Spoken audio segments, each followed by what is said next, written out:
So let me start first welcoming you to our series of lectures, Deputy Vice-Chancellor's Research and Development Professorial lectures.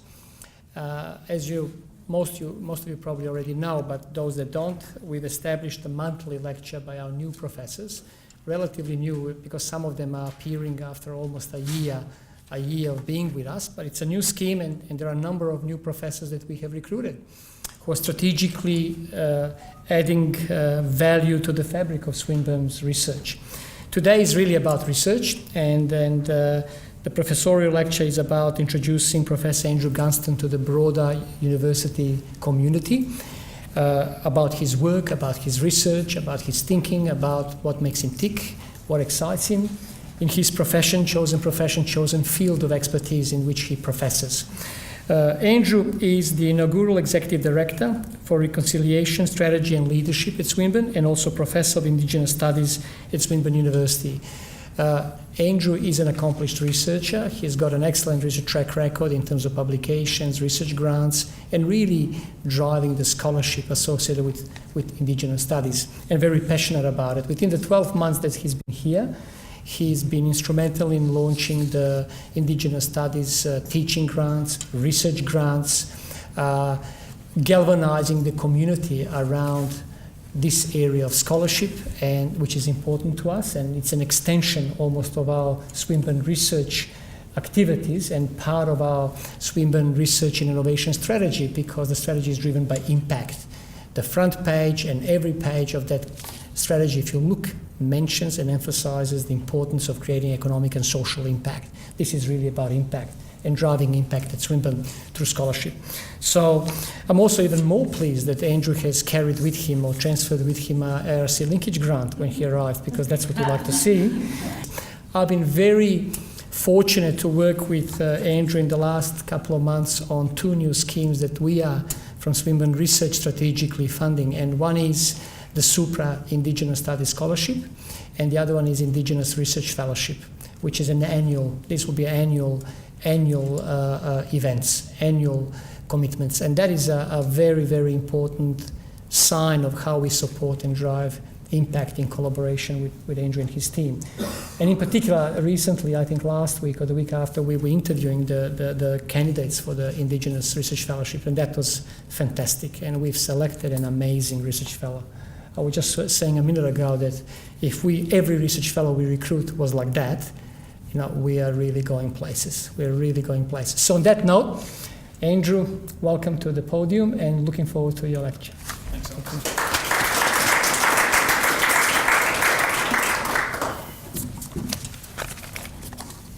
Thanks, Alex. Good afternoon. In acknowledging country, I refer to the Acknowledgement of Country listed on Swinburne's Indigenous Matters homepage.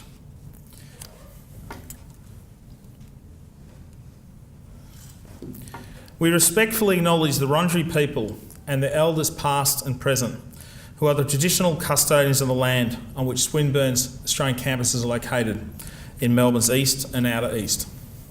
We are honoured to recognise our contribution and connection to Wurundjeri country, history, culture and spirituality through these locations, and strive to ensure that we operate in a manner that respects the elders and ancestors of these lands. Swinburne also acknowledges traditional custodians of lands across Australia where we conduct business, their elders, ancestors, cultures and heritage. So what is a welcome to country and acknowledgement of country? Reconciliation Australia states, a welcome to country is a ceremony performed by Aboriginal or Torres Strait Islander people to welcome visitors to their traditional land.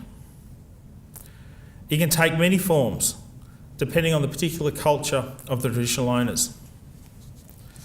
It can include singing, dancing, smoking ceremonies, or a speech in traditional language or English.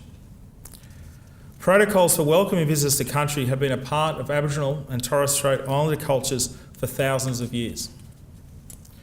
Aboriginal and Torres Strait Islander groups had clear boundaries separating their country from that of other groups. Crossing into another group's country required a request for permission to enter, like gaining a visa. And when that permission was granted, the hosting group would welcome the visitors, offering them safe passage. An acknowledgement of country is a way of showing awareness of and respect for Aboriginal and Torres Strait Islander owners of the land on which a meeting or event is being held, and of recognising the continuing connection of Aboriginal and Torres Strait Islander peoples to their country. At a meeting, speech or formal occasion, the speaker can begin their proceedings by offering an acknowledgement of country. Unlike a welcome to country, it can be performed by a non-Indigenous person. And I mention this to explain to people who aren't aware of what the importance of these events are. Swinburne has a clear commitment in its Reconciliation Action Plan to support and promote welcomes to country and acknowledgements of country. So firstly, just a bit about myself. I'm a non-Indigenous academic who has worked in Indigenous higher education for over 20 years. I've worked mainly in Indigenous centres at a number of universities. I started at Swinburne just over a year ago. As Alex said, I'm the inaugural Executive Director, Reconciliation Strategy and Leadership, and Professor of Indigenous Studies. My role is to work collaboratively across the university, Aboriginal and Torres Strait Islander communities, and the wider community to help lead the development of Swinburne's Aboriginal and Torres Strait Islander research, teaching and engagement strategies and Swinburne's Reconciliation Action Plan. As Alex said, I've had several grants from the ARC and IHS and other organisations. And my main research interests are located in the disciplines of Indigenous studies, education, politics and history. In particular, I've undertaken significant research in the areas of the Australian reconciliation process, Indigenous stolen wages and Aboriginal and Torres Strait Islander higher education policies. I've also brought the Journal of Australian Indigenous Issues with me to Swinburne, which is a leading international journal on Aboriginal and Torres Strait Islander studies. The journal is currently in its 20th year of publication. So this lecture is influenced both by my academic research and into Aboriginal and Torres Strait Islander higher education policies and practices, and my years of experience working as a non-Indigenous academic in Australian Indigenous studies and higher education. I would like to acknowledge the enormous support, guidance and patience shown to me by many Aboriginal and Torres Strait Islander colleagues who have very generously challenged, educated and mentored me during my ongoing journey of learning. In particular, I'd like to thank Dr. Andrew Peters for his tremendous support, encouragement and advice during my time at Swinburne. I'd also like to thank the Deputy Vice-Chancellor, Professor Alexander Subic, for his invitation to present today's professorial lecture, and the Swinburne Research Office for their support in organising the lecture. I also would like to acknowledge Professor Subic's leadership and support of two new Indigenous studies schemes that Professor Subic just discussed, the annual Aboriginal and Torres Strait Islander HDR Scholarship and the annual Aboriginal and Torres Strait Islander Postdoctoral Fellowship.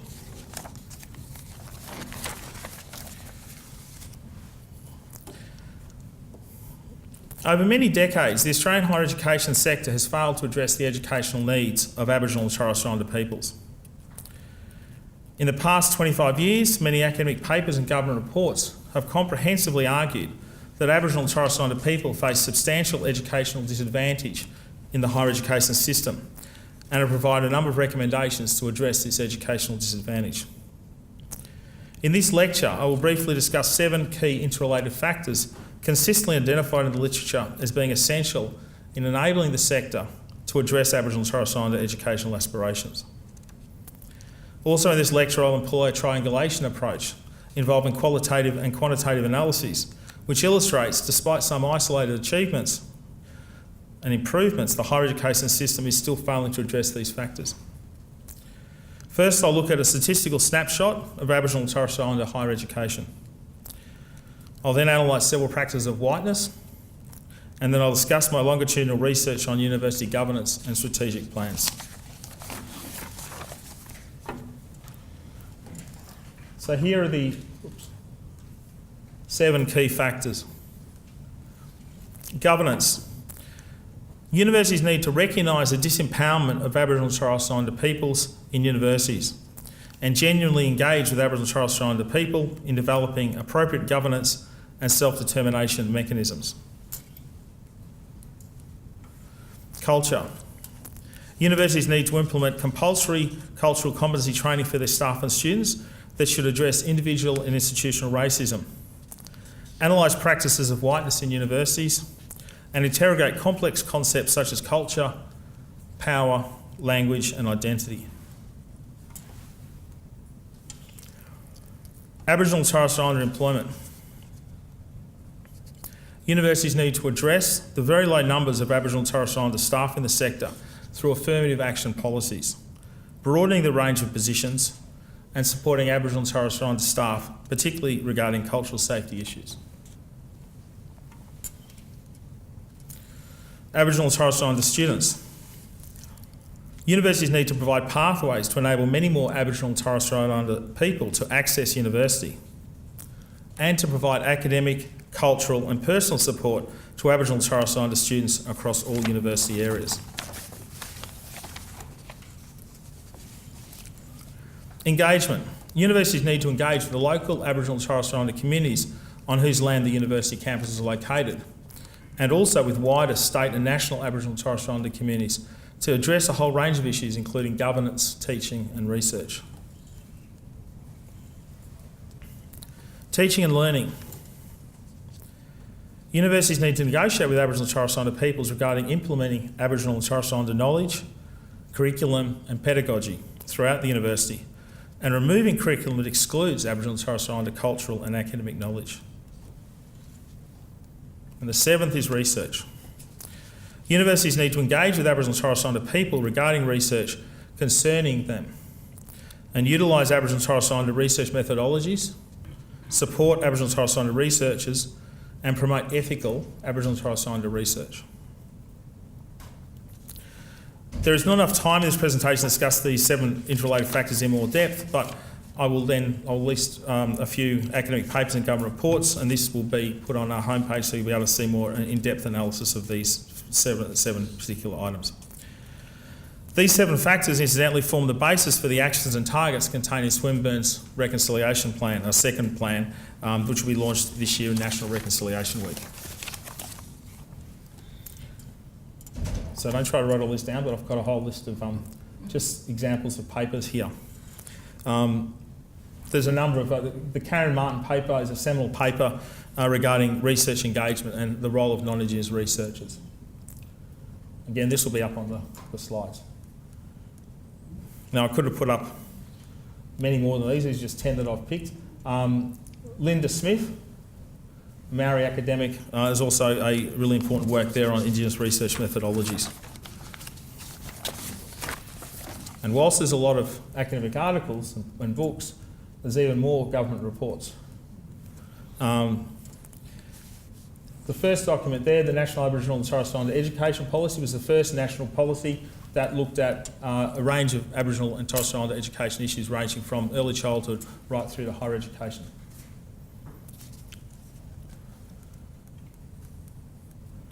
I've limited myself to 10 on each. The last one there, the Barrett Review, is the first national report that comprehensively analyses the higher education sector. And that's a very interesting paper to look at. I'll refer to that paper during my talk. And the 2 previous ones, the context paper and On Stony Ground, also are preparatory reports for that major report.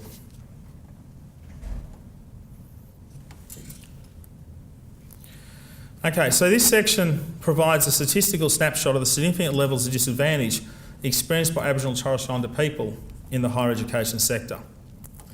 I've used some of the same statistical categories utilised in the Barrett Review. This review was, according to Ian Anderson in 2016, the most comprehensive review of its kind. The categories that I've looked at are Aboriginal and Torres Strait Islander populations, transitions from secondary education to higher education, the vocational education and training sector, and several in the higher education sector on students, research students and staff. And I've also looked at the workforce. So I've kept the same categories, I've just updated the statistics.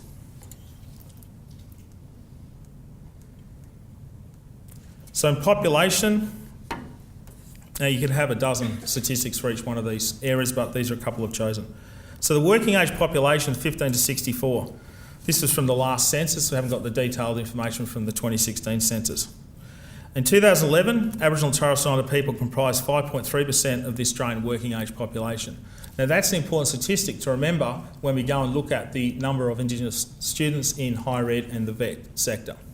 Whilst there's about 2 to 3% of the Australian population are Aboriginal and Torres Strait Islander, the population breakdown skews heavily towards the younger cohort.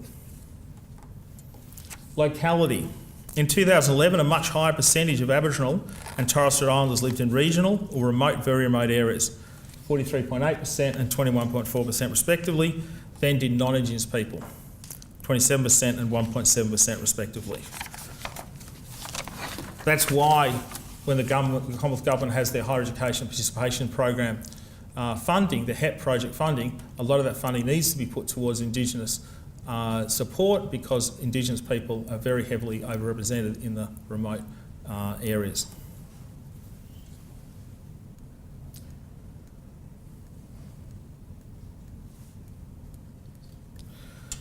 In school, this is obviously very important because it's through schooling that many Aboriginal and Torres Strait Islander students end up coming to university. The retention rates. In 2014, a much lower percentage of Aboriginal and Torres Strait Islander students remained in school to Year 12, 59.4%, than did non-Indigenous students at 83.6%. Just look at those statistics for a second, see the stark differences. Attainment rates. In 2014, a much lower percentage of Aboriginal and Torres Strait Islander 20 to 24-year-olds attained Year 12 at 61.5%, than did non-Indigenous 19-year-olds at 86.4%. It is important to note that these attainment rates have significantly improved for Indigenous people over the last 10 or so years. The rates were around 40% about a decade ago. So it's important to note there are some improvements in some of these statistics, but even with the improvements, there are still stark differences between Indigenous populations and the wider population. Vocational education and training. Of all the areas, important to note for Christine being here, vocational education and training is far more successful than higher education at engaging Aboriginal and Torres Strait Islander students. In the first 6 months of 2016, Aboriginal and Torres Strait Islander students comprised 6.3% of all government-funded VET students. And in comparison between VET and higher ed, a much higher percentage in 2010 of working age Aboriginal and Torres Strait Islander people enrolled in VET than higher ed, over 7 times higher.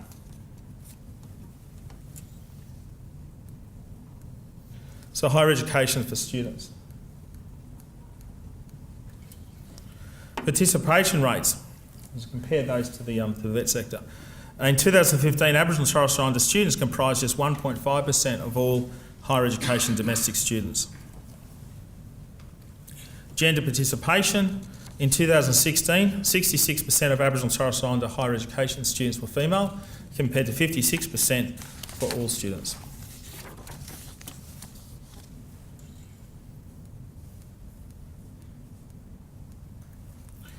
Higher education staff. For employment rates, in 2016, Aboriginal and Torres Strait Islander full-time equivalent staff comprised just 0.92% of all higher education full-time equivalent staff. With non-academic positions, in 2016, a higher percentage of Aboriginal and Torres Strait Islander full-time equivalent staff were in non-academic positions at 67.2%, 9%, than were non-Indigenous full-time equivalent staff at 55.2%. I'll finish the statistics soon, I promise, but I think it's important to get a bit of a context. Again, in higher education, looking at research students. In 2015, Aboriginal and Torres Strait Islander students comprised just 0.8% of all higher degree by research students. And in completion rates, in 2014, Aboriginal and Torres Strait Islander students comprised just 0.53% of all higher doctorate completions.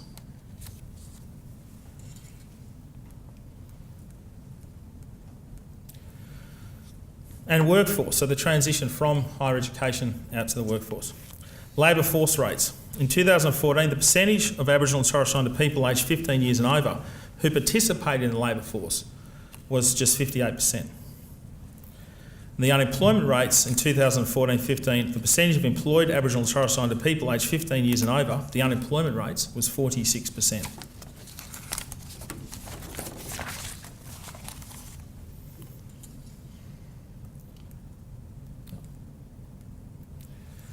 So overall, these statistics illustrate that while there have been some improvements, such as the increase in higher education enrolments, Aboriginal and Torres Strait Islander people continue to experience significant disadvantage at all stages of the higher education system.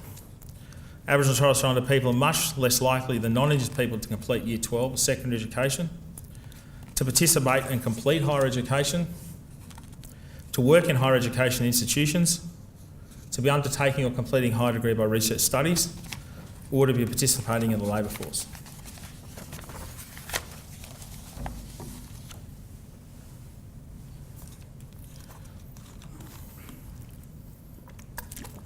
So I'll move on to the next section, which has no statistics. Practices of whiteness. Now, I've chosen this theoretical framework of whiteness, but I could have chosen other theoretical frameworks of institutional racism. There's a range of different ways to look at these issues. But the one I've looked at is whiteness studies, and that's really been pioneered in Australia by Aileen Morton Robinson, an Indigenous academic from Queensland University of Technology. Whiteness involves the marginalisation, discrimination and oppression of non-white groups and individuals, and the privileging of white groups and individuals. Mackay 2004 states, although whiteness is a complex and fragmented identity, all white people in Australia benefit from racial privilege. All receive unearned social benefits as inheritors of a racially based system of wealth and privilege. Morton Robinson, 1998, argues, whiteness confers both dominance and privilege. It is embedded in Australia's institutions and in the social practices of everyday life. In Australian universities, as in all other institutions in this country, systemic, individual and institutional practices of whiteness are present and significantly affect Aboriginal and Torres Strait Islander peoples, communities and organisations, and affect peoples whether as students, staff or community members. In this section, I'll discuss a number of examples of these practices of whiteness that have occurred in Australian universities and the impact of these practices upon Aboriginal and Torres Strait Islander people. I discuss these examples as they operate across the above-mentioned interrelated factors that we mentioned before: governance, culture, employment, students, engagement, teaching and learning and research. All of these examples of practices of whiteness, both individual and institutional, have either been observed by me in my experiences of working at several universities or communicated to me by colleagues around different areas of the universities. I've written on these practices before and published several articles on these issues. It's important to note, by the way, that none of these examples occurred at Swinburne. So interestingly, some of the examples of individual practices of whiteness have occurred despite the instigator having genuinely supportive intentions. Thus, motivation seems to be a minor contribution to the development of individual practices of whiteness. Rather, these practices seem to have emanated from non-Indigenous staff and students who were firstly substantially ignorant of Aboriginal and Torres Strait Islander issues and the impact of whiteness, and secondly held outdated and incorrect views such as cultural deprivation, romanticism, learning styles and two worlds learning. So here I'll set some examples and I'll structure these examples according to these 7 factors that I mentioned before. So in governance, there's been instances where there's been no Aboriginal and Torres Strait Islander members or engaged with Aboriginal and Torres Strait Islander people through the Human Research Ethics Committees. Non-Indigenous university staff and students have expressed ignorant and racist views towards Aboriginal and Torres Strait Islander peoples. Non-Indigenous staff have perpetuated stereotypes, like telling students that Aboriginal and Torres Strait Islander children will not look them in the eye, and that Aboriginal and Torres Strait Islander people are not punchable. Some staff have expressed racist and simplistic views on cultural differences in learning, such as stating that Aboriginal and Torres Strait Islander cultures lack mathematical understandings.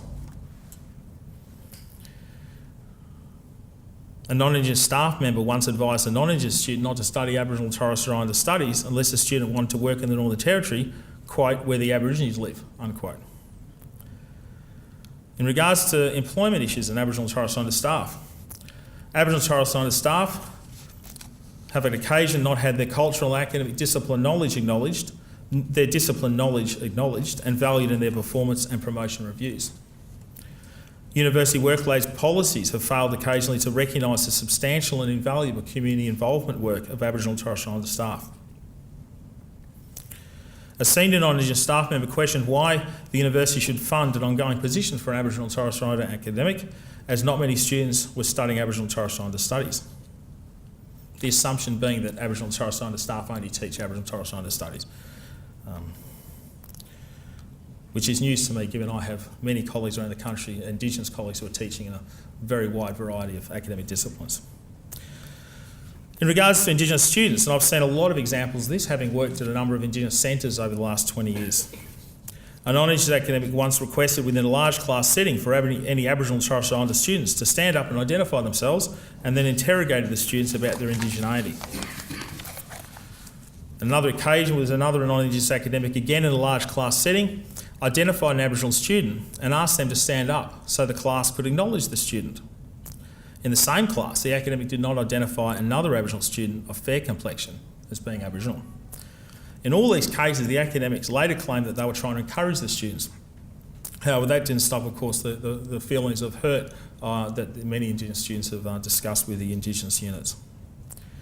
In regards to teaching and learning, there's been many instances of non-Indigenous academics resisting attempts to implement Aboriginal and Torres Strait Islander curriculum due to them being territorial, according to NACADA's analysis, about their teaching area. Non-Indigenous academics have failed to acknowledge Aboriginal and Torres Strait Islander cultural issues regarding student assessment. It's been an issue that's happened many times. Non-Indigenous academics have assumed that Aboriginal and Torres Strait Islander students would be experts in all matters concerning Aboriginal and Torres Strait Islander studies. On the other hand, some non-Indigenous academics have also failed to realise, recognise and value the broad Aboriginal and Torres Strait Islander knowledges of Aboriginal and Torres Strait Islander students. Non-Indigenous science and engineering academics have personally told me that they oppose efforts to incorporate Aboriginal and Torres Strait Islander curriculum in their courses, studying science and engineering and value-free subjects. I'm happy to say that has changed completely, I think, over the last few years, and we're certainly lucky at Swinburne to have Lou Mann from the Faculty of Engineering doing a great efforts in developing Indigenous curriculum, and he's engaging with Andrew and I in really good ways with that.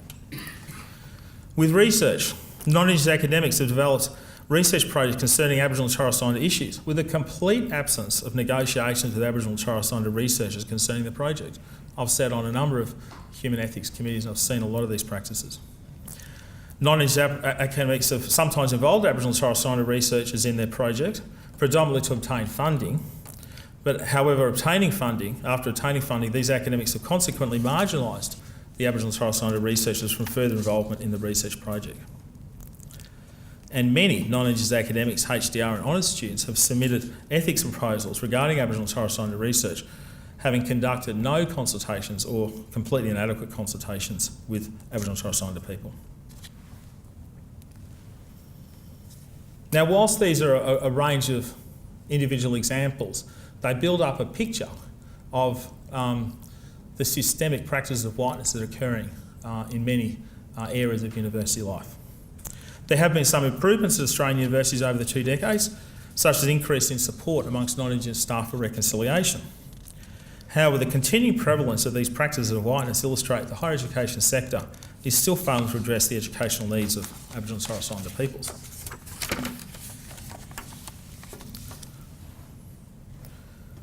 So the third section of this triangulation analysis looks at a longitudinal surveys that I've conducted on governance and university strategic plans since 2000. So in 2000, I used a sample of 12 Australian universities to analyse university approaches to the above-mentioned factors of governance, culture, employment, students, engagement, teaching and research. I selected these universities so there was an equitable representation of universities regarding location, metropolitan, regional, as well as states, the type, group of 8, non-group of 8, and Indigenous cohort size. I've subsequently used this same sample in 2007, 2012 and 2017 in analysing the university approaches to addressing these factors regarding Indigenous educational aspirations. So here are the characteristics of the 12 universities selected for the longitudinal survey.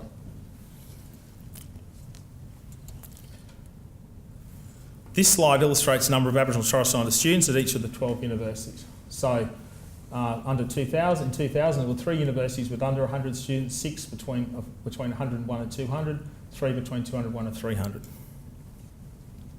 It's interesting to note when you look at these numbers of these 12 selected universities, which is prevalent across the sector, that the numbers of Aboriginal and Torres Strait Islanders have increased significantly over this period. However, there's also been an increase of non-Indigenous students during the same time. So whilst the number of Indigenous students as a percentage of the overall population has increased, it hasn't increased as rapidly as the raw numbers there.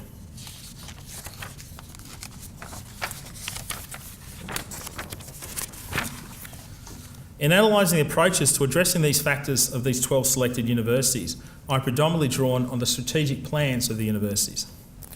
These documents are the primary policy documents of universities and are the key approach that universities use to articulate, both internally and externally, the visions, aspirations, values, priorities, policies and goals, as well as strategies that they will pursue over the following 3 to 5 years. I analyse each selected university's strategic plan to investigate whether that university has developed policies, priorities, goals or strategies regarding these key 7 factors. Of course, I acknowledge the existence of such policies or strategies in the strategic plan does not itself ensure the university is addressing this key factor.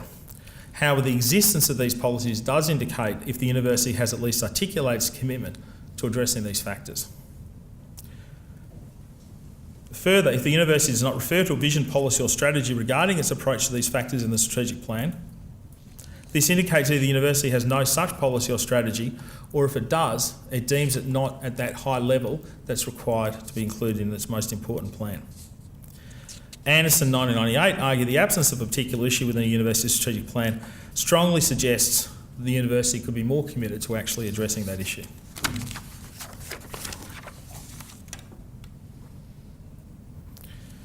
I also look at each university's strategic plan to explore if they refer to other key policies, such as the Indigenous Education Statement or Reconciliation Action Plan. All universities are required to develop and publish annual Indigenous education statements that discuss areas such as student support. 16 universities also have reconciliation action plans that require universities to establish targets regarding areas such as Aboriginal and Torres Strait Islander employment. So here's the analysis. As with the previous 3 universities, the 2017 survey revealed the 12 universities referred very rarely to either 7 interrelated factors specifically or to Aboriginal and Torres Strait Islander issues in general in their strategic plans.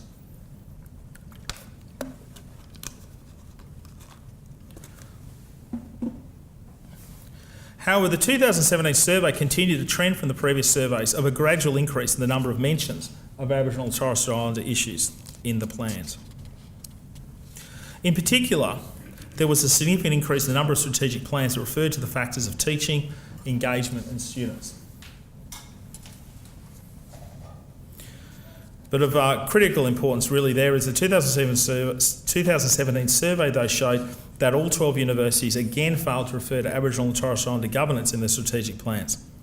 This result was consistent with the other 3 surveys with just 2 mentions across the 4 surveys.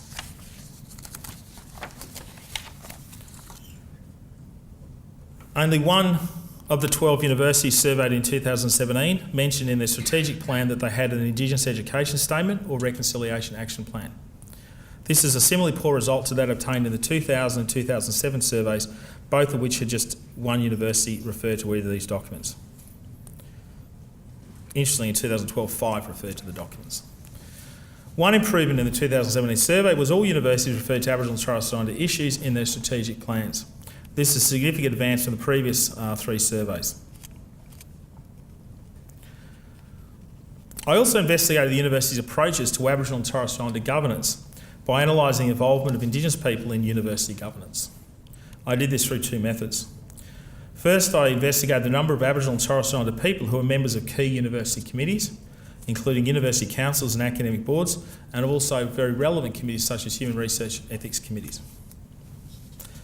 Second, I looked at the university-wide senior management structure of the selected universities and the number of Aboriginal and Torres Strait Islander people who are in key Indigenous specified university-wide senior management roles, particularly at the level of Provost Chancellors.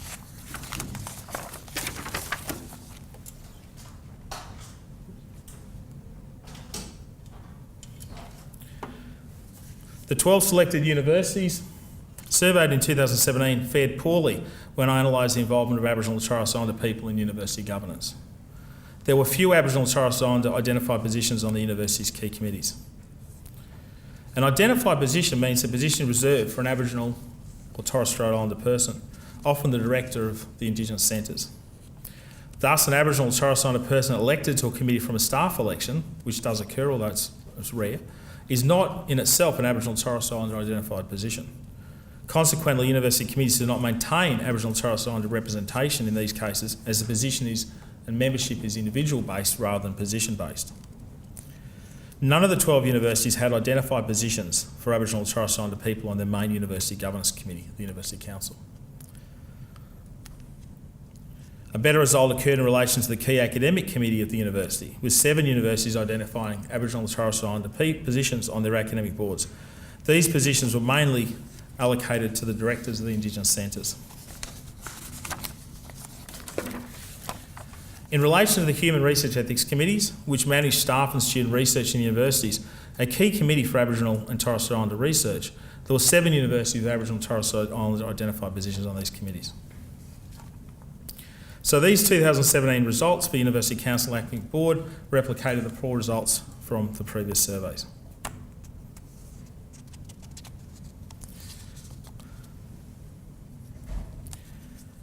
The increase of Aboriginal and Torres Islander identified positions by Human Research Ethics Committees over the past 3 surveys demonstrates universities are becoming more aware of the need to conduct ethical research regarding Aboriginal and Torres Islander peoples, communities and organisations. The 2017 survey results of the number of universities with Aboriginal and Torres Islander people in senior leadership positions at Pro Vice Chancellor above significantly increased from the 2012 survey results. However, despite the increase from 1 to 4 Pro Vice Chancellor positions, just 4 of the 12 universities have an Aboriginal and Torres Islander person at the level of Pro Vice Chancellor above. My analysis of the 12 selected university approaches to these factors illustrates that Australian universities are continuing to fail to understand the importance of these factors to address Indigenous university educational aspirations. In addition, the comparison with the analysis conducted in the previous 3 surveys of 2000, 2007 and 2012 illustrates that while there has been some improvement, there still needs a lot of work to be done in the approaches of Australian universities towards these factors.